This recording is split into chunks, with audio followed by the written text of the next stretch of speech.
In this video, I will show you how to find your story draft on Instagram. First of all, after you open up your phone, to get your story draft on Instagram now, tap on your profile at the bottom right side.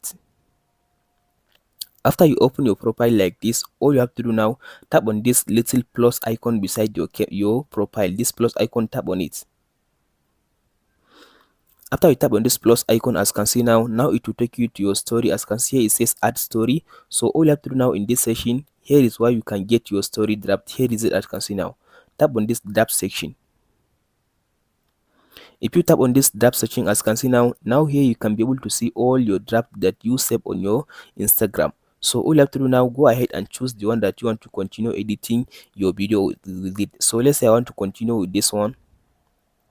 After you open it like this, as you can see now, all you have to do now, you can go ahead now and continue recording your video, or just go ahead and upload your video by tapping on this arrow as you can see now, and tap on this share button. Now you can be able to go and share your story drafts on Instagram.